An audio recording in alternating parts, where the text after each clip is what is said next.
Welcome back to Video Game News. As always, this is for May the 24th. Also, at the end from now on out, at the very end of every edition of Video Game News, I will be making a pick of a video game recommendation. Um, and it can be pretty much from any generation. I'm going to try to stick with more of the 7th and 8th console generations, more recent ones, for recommendation. And it could be anything like Nintendo Switch, PS4, PS3, Wii U, Wii, or 360 or Xbox One. Could be any of those. And any genres. Stay tuned for that. First up, as said, this is for May the 24th. Hard to believe the May is almost over. Enjoy the music in the background. Um, First up, we have announcement, less in video game news, but still pretty big news in my opinion. Uh, AT&T has sold off Warner Brother, or rather Warner Media, is sold it off to Discovery.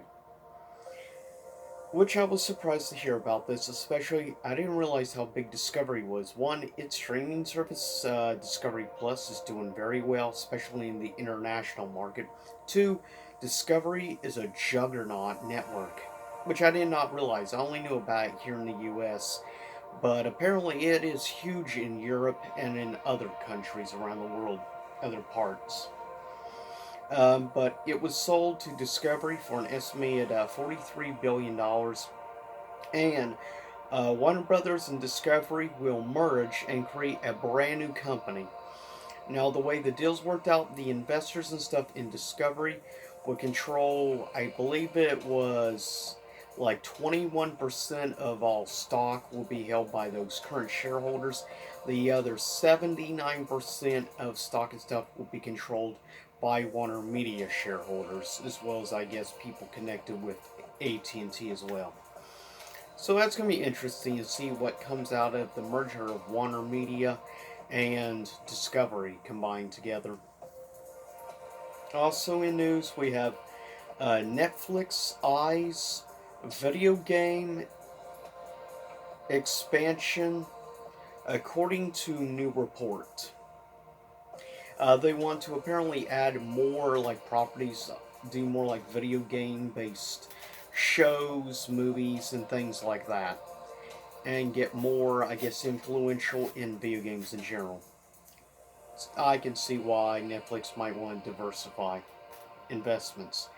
Also, Meteor, or rather Metroid Exodus, is the first PC game to utilize PS5 DualSense features. Interesting. Also, Xbox Game Pass is adding the Rift Breaker at launch. It will be also at launch released on Game Pass.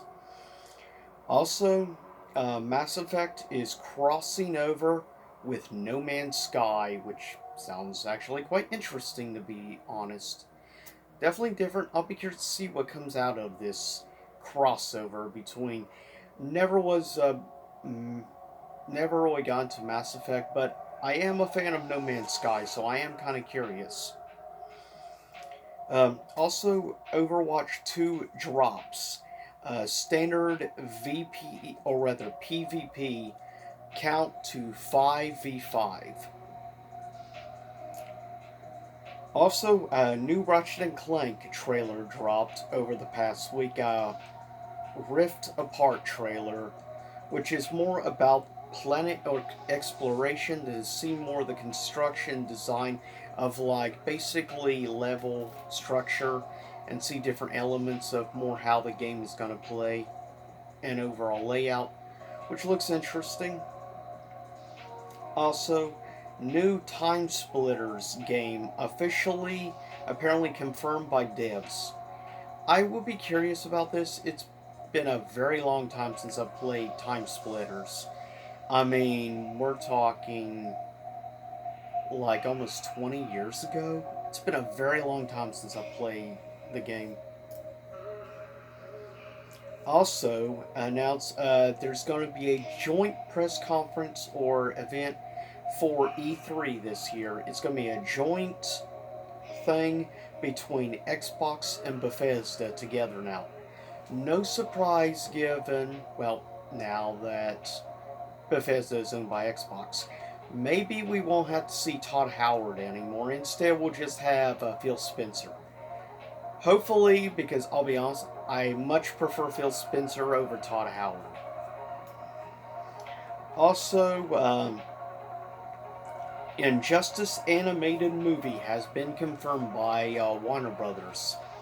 So I'm definitely going to be curious. I'm assuming it's going to be a 2D animated film since the game is 3D, and you can watch the story mode, cutscenes, and everything on YouTube, which does have a great story. So I am going to be quite curious about a full feature film based on the storyline of Injustice. We'll see how it does.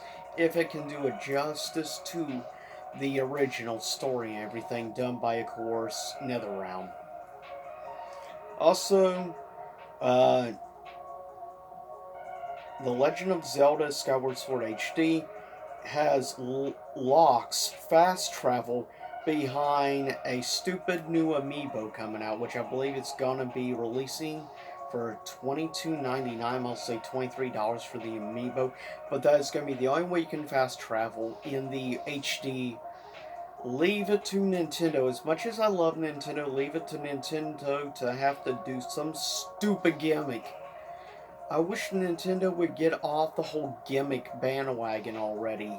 Seriously, get out of your gummy bears stuffed space helmet. Stop it, Nintendo. Stop with these stupid little gimmicks you do. I get it, it's to make money. But speaking as a longtime Zelda fan, I don't appreciate this. I don't want to have to buy a stupid $23 amiibo just to do fast travel. That's bullcrap. Sorry for the rant. It's just stuff like that, especially when it involves a franchise I love so much like Zelda, really gets on my nerves. Also, it looks like Hollow Knight, a new game installment, which is Hollow Knight Silk Song, won't appear at E3 this year. Also, major summer updates coming to GTA Online and also Red Dead Online.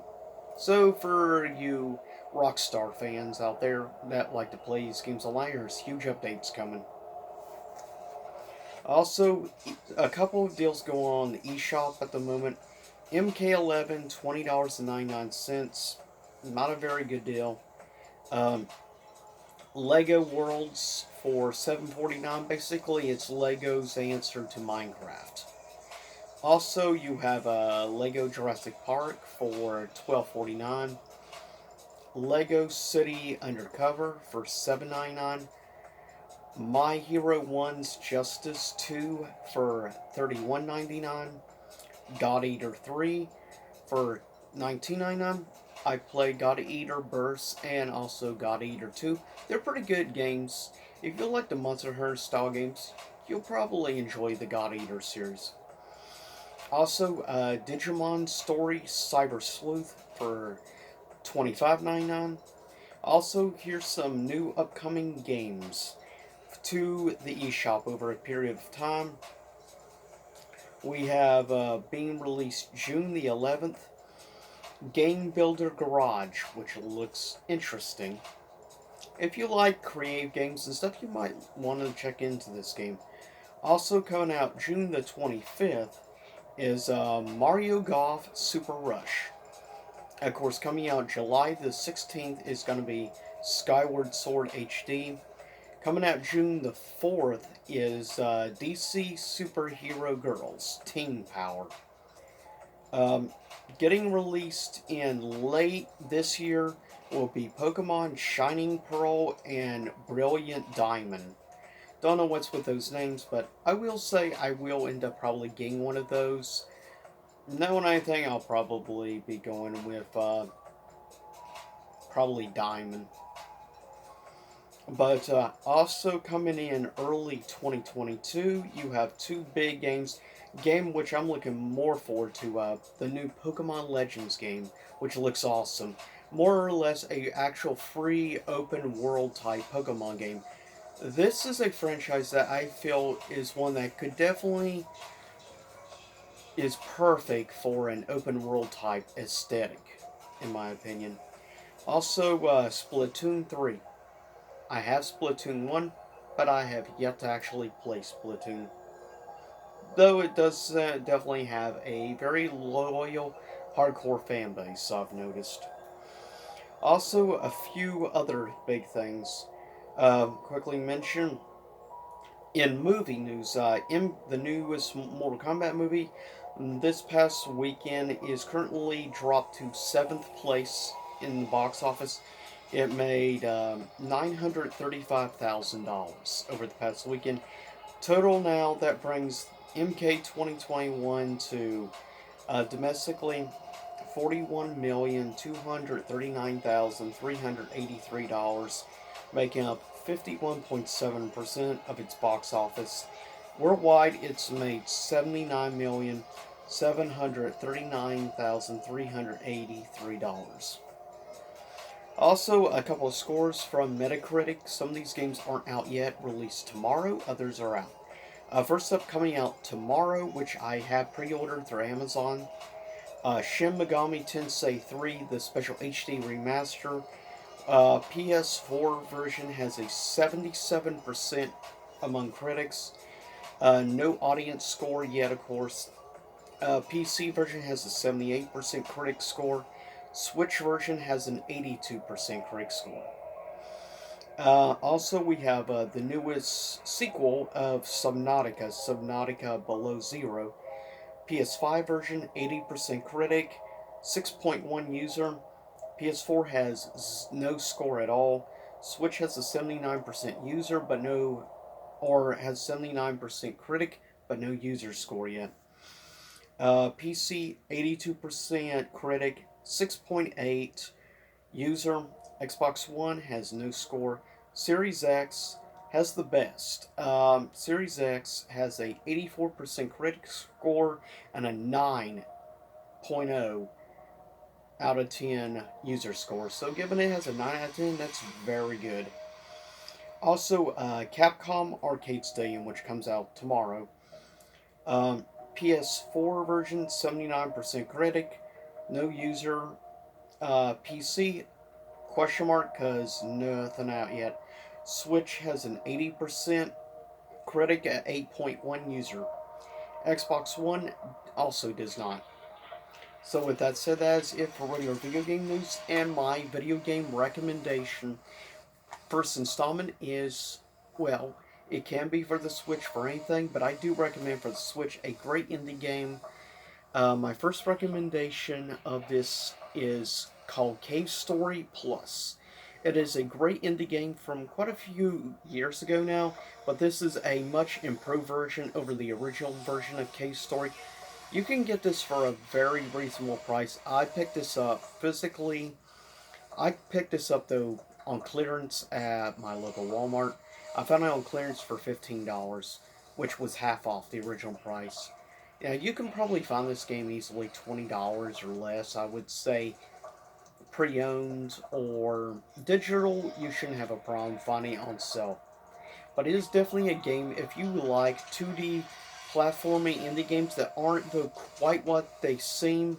I do recommend checking this game out. It's a criminally underrated indie game in my opinion. It's a game that deserves a lot more love than it gets, and I feel this game is perfect for the Switch. Many, I feel, side-scrolling indie games are perfect for Switch. Then again, when I think of Nintendo, most of the time I do think of indie, or rather, platformers. So, as a longtime platformer fan, yeah, this is my recommendation for the first edition of this. Stay tuned for next time. Also, I have an announcement in the next few weeks. I'm going to be start working on a second video game retrospective thing. It is going to be on the 7th console generation, so Wii, 360, and PS3. So stay tuned for that retrospective. But with that said, I'll see y'all next time. Hopefully, you enjoy the music in the background. Stay safe.